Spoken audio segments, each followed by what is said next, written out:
Hi, okay, so this is a video for skiers essentially, using some yoga poses to help us prepare for it and also to stretch off after a day of skiing. So one thing to remember here is it's not a yoga class. I know a lot of you aren't yogis, but essentially these will work for you too.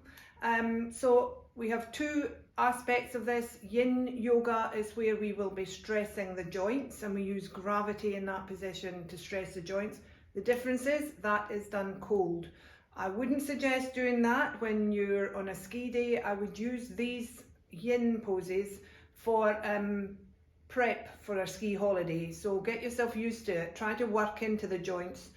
What we're trying to do is avoid injury here. So we're trying to make the joints open and a little bit more supple in the really deep tissues in there. And I know from experience it works, because believe me, when you fall and put your legs into weird positions, it does help if you're a yogi. Okay, so the other one is yang. So yang is the more dynamic side of yoga. So usually we would have a dynamic, energetic flow or something beforehand, but then we have a cool down afterwards. By then your muscles are warm. You want to use the yang side of these poses to stretch off after a day of skiing. Essentially, you can use the same pose, but there's a different experience to it. One, you're going into the joint and working deep into the tight tissue in there, which you need your muscles to be cold for, because otherwise they'll get involved and it won't go down into the deep tissue. The other side, the yang side, is to stretch off muscles that are already warmed up. So let's get going. Okay, yin pose number one. So I'm going to use a block here to sit on, because it helps raise me up and tip my pelvis in the right direction. I want to sit right on the edge of it. You could use a hardback book or something for that. So if I come up onto the edge of that, it just raises me up and brings my pelvis into line properly. We're cross-legged. Some people might find this easeful, some people might not. It already tells you something about your hips, which is where we're working into. Thing to remember here is to try and keep that front body long. We don't want to be curling over here. This is a yin situation we're in at the moment. So we want to raise up through from the crown, from the sit bones. Find that length through your spine. Use your posture. 4 points to remember for posture. Tummy, pull it in, which will tuck your bottom. Heart lifted up and forward. Shoulders, squeeze the shoulder blades together, draw them back round the back of your body and keep them away from your ears. Chin, tuck it, and that will lift up through the back of your neck, up through to your crown. So posture is important because it expands your vertebrae, it gives you space there to move. Okay, so we're folding from here, hip hinges, not from here, from here. So keep that strong zipped up front body, and then just gently move forward. Use your hands to support you on your knees. As you move forward, you'll start to feel it move into your hips. You might not move very far at all. Just wait. When you get to the point you think, if I let go now, I'm going to drop forward and curl up. Try and keep that long front body, keep the tummy engaged, and wait until you find that then you can maybe move a little bit further forward. It's called the edge in Yin Yoga. What we're doing here is just letting the hips get used to it, and then they'll allow you to move forward a little bit more into this. Pop your hands onto the floor in front of you, or use them on your legs to support you. Try and keep that long crown feeling right down through to your sit bone. Close your eyes, find your breath. Breathing's really important. If you can inhale long and exhale long, on your exhale you might just find you can release a little bit further forward. We're trying to make our heart move about a foot in front of our legs here. So you're aiming for ahead of your cross-legged. Now as you do so, you'll feel a sensation going into one hip, or maybe both. So breathe your way through this. We want to hold this for about a minute at the start, and you'll build up to about 3 minutes on each side. But you'll start to feel just things releasing, and you can move forward a little bit more into it. When you come to the point that that's it, just hold and breathe. Support yourself with your arms, Tuck your chin to support the back of your neck. Lift your tummy to support the back of your lower back. Take your attention to your hips. Notice what's happening. Notice how deep that feeling goes. It's below the surface of your muscles. It goes a little bit deeper. So this is stressing the joint, is sometimes the way it's put. But it's making some space in the joint. It's also closing down one side of it, if you think of it. So the back of your joint here is opening more, and the front of your joint is closing. Health in hips is really important, particularly for skiers. A little bit of fluid in there that we need to keep healthy as well, the synovial fluid. So to come out of this, you want to walk your hands back. Come out really slowly, but think from the base of the spine up. Keep that long front body feeling. Stack your back, vertebrae on top of vertebrae. See if you can still lift up through the crown at the same time and find that space. And then we recross and do it on the other side. So same thing, find that long front body and then fold. Folding at the hip hinges, moving the heart forward, keeping the nose back because it'll want to go first.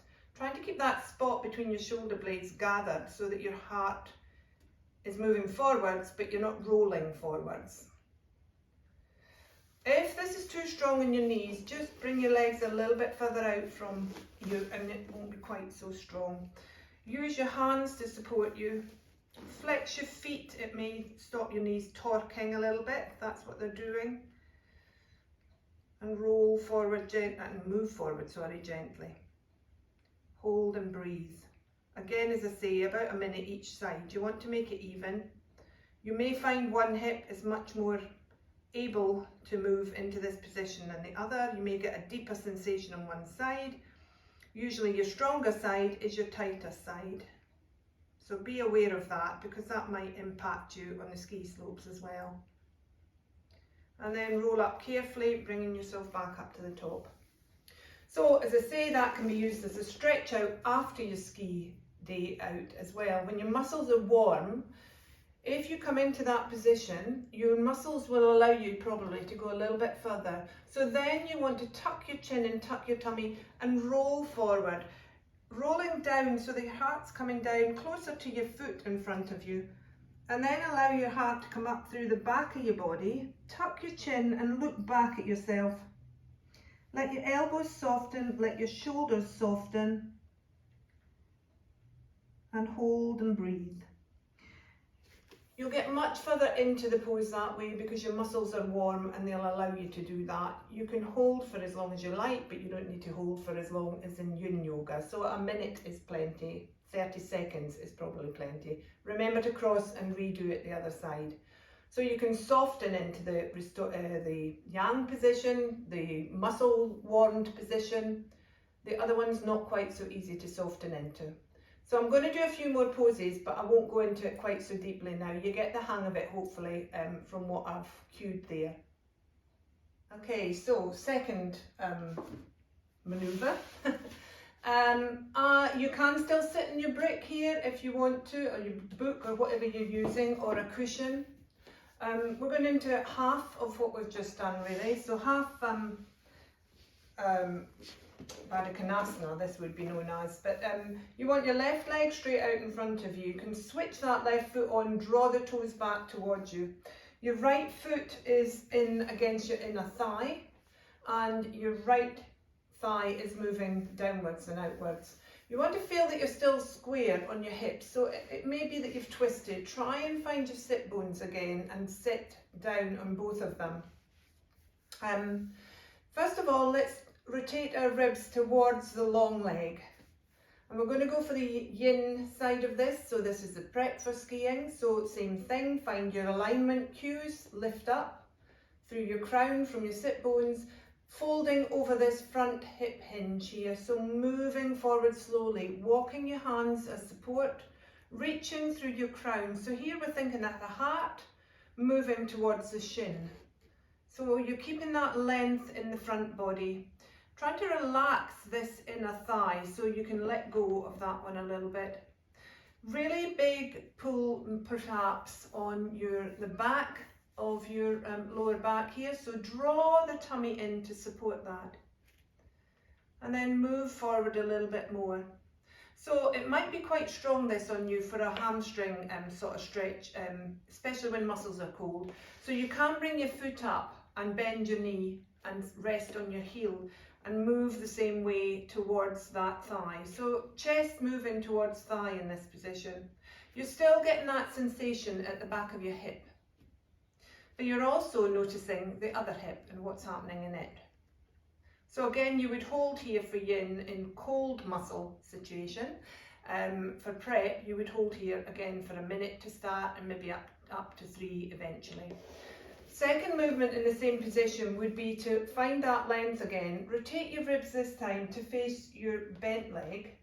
And the same thing, you move forward this time over this hip hinge. Now, it's not quite so available because the leg's bent. But your same thing, you're walking forward, you're keeping that full long body. Watch this back hip, mine's already trying to lift off, so I'm trying to sit it back down and hold it down gently onto the floor. Draw my tummy up to support my lower back. I'm keeping my chin tucked to support the back of my neck. I'm drawing my shoulders down away from my ears, and I'm using my hands to just support me. Again, you may not go very far here to start. It's about keeping the hips down on the floor here, not about folding over. So remember that. It's not about how far you go. It's about the work into the hips, not the chest moving as far forward as it can. Hold for a minute again or so, and then rotate and do it on the other side. Same thing for yin. Yang, you've kind of got the whole hang of it now probably, but for stretching off after you've been skiing and your muscles are still warm, then same thing, you just want to walk forward, this time still thinking of the chest going forward towards the shin, but then tuck the chin, tuck the belly, lower yourself slowly down. As you do so, don't curl completely under, try and still keep that kind of long back of neck, long front body feeling, and then when you get to where you think you're comfortable, then let everything soften downwards. So some people may be really flexible and be able to go right forward here.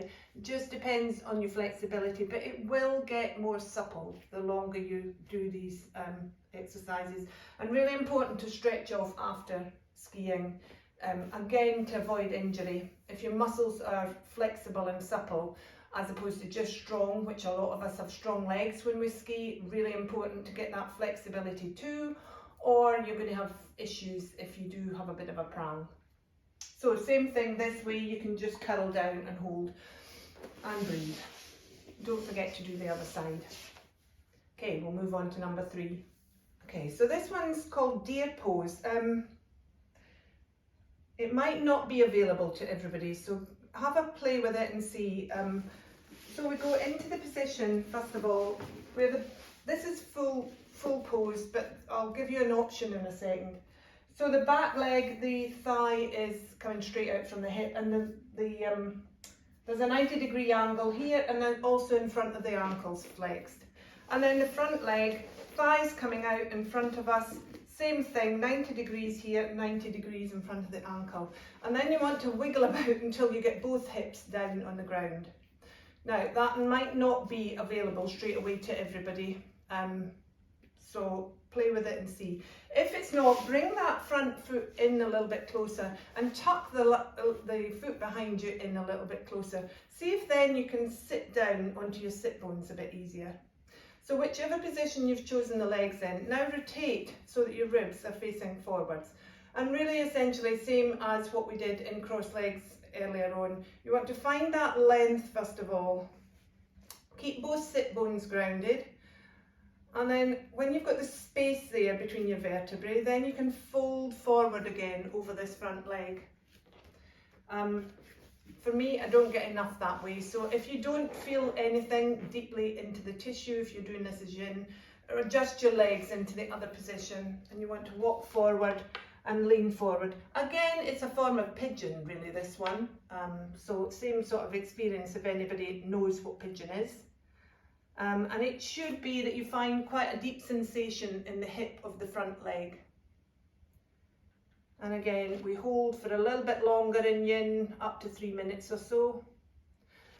Might need to cushion ankles, play around with it until you can actually sit in this position for that length of time, and use your breath. Remember that edge you'll get to, and then keep breathing, and then maybe on an exhale you find you move a little bit closer to your thigh. Remember to do it both ways. And then another version of that is to rotate your ribs towards the other leg and move forward over it. So different sensation through the hip then. You're moving more into the hip flexor here possibly. It might feel quite cramped and contained. That's quite a nice thing to do with Yin as well, because what we do is we compress an area of the joint when we open the other side of it. But then when you open it all up again and go back to neutral, there's a flush of essentially all the circulation flushes through that area of the joint that was compressed, a bit like a dam, and you get new good energy in there. So that compression feeling, don't ever feel pain. It can be discomfort in Yin, but not pain. Draw back and draw out of it if there is pain. Okay, and if you're going to use this as a cool down after, when your muscles are warm, you can always just use it as a rotation thing. So kind of windscreen wiper thing, rolling through both sides of the hips.